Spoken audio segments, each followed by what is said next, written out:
രാഹുൽ മാങ്കൂട്ടത്തിൽ എംഎൽഎയുടെ ജാമ്യ ഹർജിയിൽ വാദം കഴിഞ്ഞ ദിവസം നടക്കുകയുണ്ടായി. കഴിഞ്ഞ ദിവസം അതായത് 24-ാം തീയതി തന്നെ വാദത്തിന് മേലുള്ള വിധി പറയും എന്നുള്ള തീരുമാനത്തിലെത്തിയിരുന്നുവെങ്കിലും അവസാന നിമിഷം രാഹുൽ മാങ്കൂട്ടത്തിൽ കോടതിയിൽ സമർപ്പിച്ച ചില തെളിവുകൾ, അതിന്മേൽ ചില സംശയങ്ങൾ പ്രോസിക്യൂഷൻ ആരോപിച്ചിരുന്നു. അത് കൃത്യമായി പരിശോധിച്ച് ശാസ്ത്രീയ തെളിവ് അടക്കം, ശാസ്ത്രീയ റിപ്പോർട്ട് അടക്കം പുറത്തു വന്നതിന് ശേഷം മാത്രമേ ഈ കേസിൽ ഒരു വിധി പറയുകയുള്ളൂ എന്ന് വ്യക്തമാക്കുകയുണ്ടായിരുന്നു ജില്ലാ കോടതി.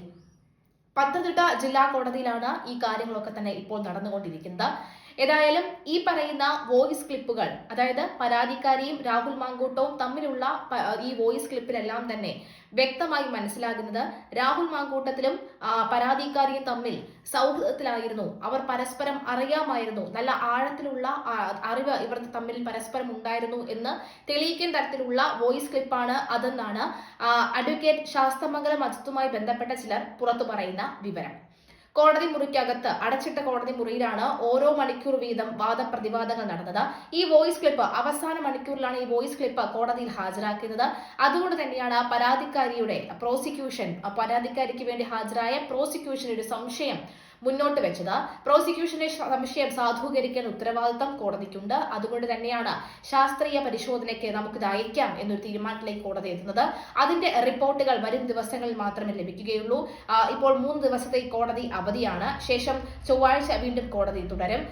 അതിനുശേഷം മാത്രമേ 28-ാം തീയതിയോടുകൂടിയാണ് ഈ ഒരു വിധി വരുന്നത്. എന്തായാലും വിധി എന്തായിരിക്കുമെന്ന് കാത്തിരുന്ന് കാണാം. അതേസമയം നമുക്കൊന്ന് ഡൽഹി ഹൈക്കോടതി വരെ നോക്കാം. ഡൽഹി ഹൈക്കോടതിയിൽ കഴിഞ്ഞയാഴ്ച ഒരു വിധി ഉണ്ടായിരുന്നു.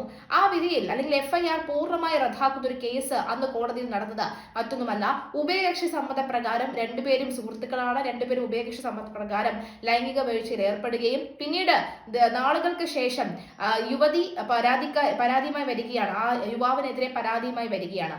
ഈ ഒരു കേസിന്റെ FIR ആണ് ഡൽഹി കോടതി റദ്ദാക്കിയത് എന്നാണ് മനസ്സിലാകുന്നത്.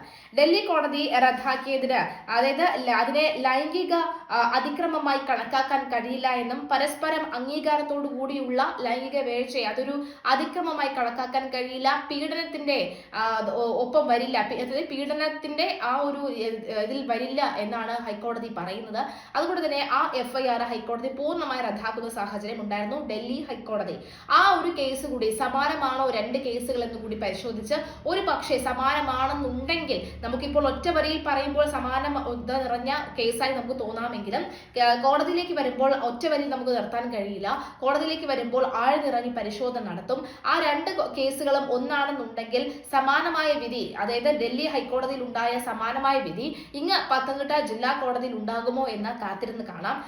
ഏതായാലും ഹൈക്കോടതിയിൽ അങ്ങനെ ഒരു അപ്രതീക്ഷിത നീക്കം ഉണ്ടായിരുന്നു. മുൻപ് സുപ്രീം കോടതിയിലും സമാനമായ രീതിയിൽ കേസുകൾ ഉണ്ടായിരുന്നു എന്ന വാദത്തിനിടയിൽ ശാസ്തമംഗലം അജിത്കുമാർ നിരത്തിയിരുന്നു. എന്നാൽ അതുപോലെയല്ല ഇത് എന്ത് രീതിയിലുള്ള കാര്യങ്ങളാണ് പ്രോസിക്യൂഷൻ പറയുന്നത്.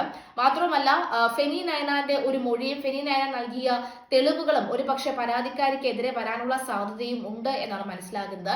എന്നാൽ പരാതിക്കാരി കൃത്യമായി തന്നെ ആ ഒരു പരാതിയിന്മേൽ ഉറച്ചു നിൽക്കുകയാണ്. പക്ഷെ അപ്പോഴും ഈ പറഞ്ഞതുപോലെ തന്നെ ഫെനി നയനാനുമായി ബന്ധപ്പെട്ടുള്ള ഫെനി നയനാൻ നൽകിയിട്ടുള്ള തെളിവുകൾ വരുമ്പോൾ പരാതി കുറച്ച് അതിന്റെ ശക്തി കുറയുമോ എന്നടക്കമുള്ള കാര്യങ്ങളും പരിശോധിക്കേണ്ടതുണ്ട്. എന്തായാലും ഈ പരാതി കെട്ടിച്ചമച്ചതാണെന്നും അതുപോലെ തന്നെ ബന്ധം ഉഭയകക്ഷി സമ്മതപ്രകാരമാണെന്നും ഈ യുവതിയാണ് മുറി ബുക്ക് ചെയ്തതെന്നും വിവാഹിതയായിരുന്നു എന്ന് അറിഞ്ഞില്ല എന്നുമുള്ള വാദങ്ങളാണ് ശാസ്തമംഗലം അജിത്ത കോടതിയിൽ വാദിച്ചത്. എന്നാൽ പരാതി ഗുരുതരമാണ്, സ്ഥിരം കുറ്റവാളിയാണ് രാഹുൽ മാങ്കൂട്ടത്തിൽ, വിവാഹ വാഗ്ദാനം നൽകിക്കൊണ്ടാണ് ഈ പീഡനം നടത്തിയത്, അതിജീവിതയെ ഭീഷണിപ്പെടുത്തുന്നു, ഒപ്പം സാക്ഷികളെ സ്വാധീനിക്കും, സൈബർ അധിക്ഷേപം ഉണ്ടാകുന്നു, ഒളിവിൽ പോകാൻ സാധ്യത കൂടുതൽ എന്നിവയാണ് പ്രോസിക്യൂഷൻ മുന്നോട്ട് വെച്ച വാദം. എന്തായാലും ഇലക്ട്രോണിക് ഡിവൈസുകൾ വഴിയുള്ള തെളിവുകളാണ് നൽകിയിട്ടുള്ളത്. ഒപ്പം അതുപോലെ തന്നെ SHOയ്ക്ക് മുന്നിലാണ് ഈ പരാതിക്കാരി മൊഴി നൽകിയിട്ടുള്ളത്. ഈ പരാതിക്കാരി മൊഴിയിൽ ഒപ്പിട്ട് നൽകിയിട്ടില്ല. അതുമായി ബന്ധപ്പെട്ട വാദങ്ങളുണ്ട്. ഒരുപക്ഷെ 28-ാം തീയതി രാഹുൽ മാങ്കൂട്ടത്തിന് ജാമ്യം ലഭിക്കാനുള്ള സാധ്യത വളരെ കൂടുതലാണ് എന്നാണ് മുൻ റിട്ടയർഡ് SP ആയ ജോർജ് ജോസഫ് അടക്കമുള്ളവരുടെ നിരീക്ഷണം നമുക്ക് വായിക്കുമ്പോൾ മനസ്സിലാകുന്ന ഒരു കാര്യം. മാത്രവുമല്ല, അദ്ദേഹം പറയുന്ന മറ്റൊരു കാര്യം എന്ന് പറയുന്നത് പറയുന്നത്. ഇനി അഥവാ ഈ വോയിസ് ക്ലിപ്പ് എന്തായാലും ഈ അവസാന നിമിഷം വോയിസ് ക്ലിപ്പ് ക്രിയേറ്റ് ചെയ്ത് ഫാബ്രിക്കേറ്റഡ് ആയിട്ട് ക്രിയേറ്റ് ചെയ്ത് ഒരു കാരണവശാലും രാഹുൽ മാങ്കൂട്ടത്തിൽ കോടതിയിൽ ഹാജരാക്കില്ല. കാരണം ഈ ഒരു ഘട്ടത്തിൽ തീർച്ചയായും ഇത്തരമൊരു വോയിസ് ക്ലിപ്പ് കോടതിയിൽ ഹാജരാക്കുമ്പോൾ മറുഭാഗത്ത് നിന്നും, അതായത് പരാതിക്കാരുടെ പ്രോസിക്യൂഷന്റെ ഭാഗത്ത് നിന്നും ഇതിന്റെ ശാസ്ത്രീയത അല്ലെങ്കിൽ ഇതിന്റെ ഈ സുതാര്യത എത്രത്തോളമാണ് എന്ന് മനസ്സിലാക്കാനായി ശാസ്ത്രീയ തെളിവ് വേണമെന്ന ഒരു ആവശ്യം എടുത്ത് ഉന്നയിക്കുമെന്ന് വ്യക്തമായി അവർക്കറിയാം. അതുകൊണ്ട് തന്നെ ഒരു ഫാബ്രിക്കേറ്റഡ് ആയിട്ടുള്ള ഒരു വോയിസ് ക്ലിപ്പ് ആയിരിക്കില്ല ഇപ്പോൾ സമർപ്പിച്ചത് എന്നാണ് പലരും നിരീക്ഷിക്കുമ്പോൾ മനസ്സിലാക്കുന്നത്. കാരണം ഇതൊരു ഫാബ്രിക്കേറ്റഡ് ആണ് വോയിസ് എന്ന് ശാസ്ത്രീയ പരിശോധന തെളിയുകയാണെങ്കിൽ അത് കൂടുതൽ രാഹുൽ മാങ്കൂട്ടത്തിന് കൂടുതൽ കുരുക്കായി മാറുകയുള്ളൂ എന്നാണ് പറയുന്നത്. മാത്രമല്ല അത് മറ്റ് കേസുകളിൽ കൂടി, ഇപ്പോൾ നിലനിൽക്കുന്ന ആദ്യത്തതും രണ്ടാമത്തതുമായിട്ടുള്ള മറ്റ് കേസുകളിൽ കൂടി അത് രാഹുൽ മാങ്കൂട്ടത്തിനെതിരെ ബാധിക്കാനുള്ള സാധ്യത വളരെ കൂടുതലാണ്. കാരണം സ്ഥിരം കുറ്റവാളിയാണ് എന്നുള്ള പേര് ഇപ്പോൾ വീണ്ടിരിക്കുകയാണ്. കാരണം ഒന്നാമത്തെ കേസ്, രണ്ടാമത്തെ കേസ്, മൂന്നാമത്തെ കേസ്, അങ്ങനെ 3 കേസുകളിലും സമാന സ്വഭാവത്തിലുള്ള ഒരു നീക്കമാണ് രാഹുൽ മാങ്കൂട്ടത്തിൽ നടത്തിയിരിക്കുന്നത്. അതുകൊണ്ട് തന്നെ ഈ ഒരു കേസുകളിലൊക്കെ തന്നെ പരിഗണിക്കുമ്പോൾ അവസാനം സമർപ്പിച്ചിരിക്കുന്ന ഒരു വോയിസ് ക്ലിപ്പ് അത് ഫാബ്രിക്കേറ്റഡ് ആവാനുള്ള സാധ്യത വളരെ കുറവാണെന്ന് നിരീക്ഷണവും വരുന്നുണ്ട്. ഏതായാലും 28-ാം തീയതി തീർച്ചയായും രാഹുൽ മാങ്കൂട്ടത്തിന് ജാമ്യം കിട്ടാനുള്ള സാധ്യത വളരെ കൂടുതലാണ് എന്ന് തന്നെയാണ് പലരും നിരീക്ഷണങ്ങൾ മുന്നോട്ട് വെക്കുന്നത്.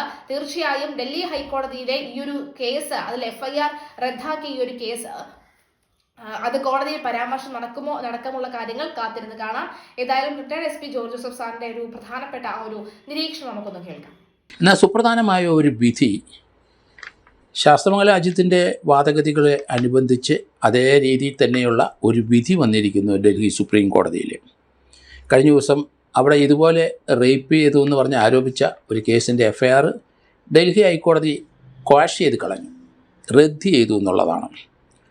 അതിനകത്ത് ചില കാര്യങ്ങൾ ഹൈക്കോടതി പറഞ്ഞിരിക്കുന്നത്, കാരണം ആ FIR റദ്ദ് ചെയ്യാനുള്ള കാരണം പറഞ്ഞിരിക്കുന്നത് പരസ്പര ബന്ധത്തോടെയുള്ള അല്ലെ പരസ്പര അംഗീകാരത്തോടു കൂടിയുള്ള ഒരു വീഴ്ചയാണത്.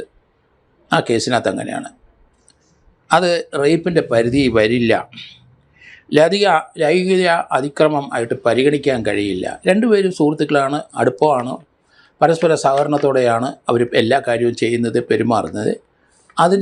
അതിനുശേഷം ആ ബന്ധം വഷളായപ്പം വീണ്ടും ഇതുപോലെ ലൈംഗിക ആരോപണം പറയുന്നത് ശരിയല്ല.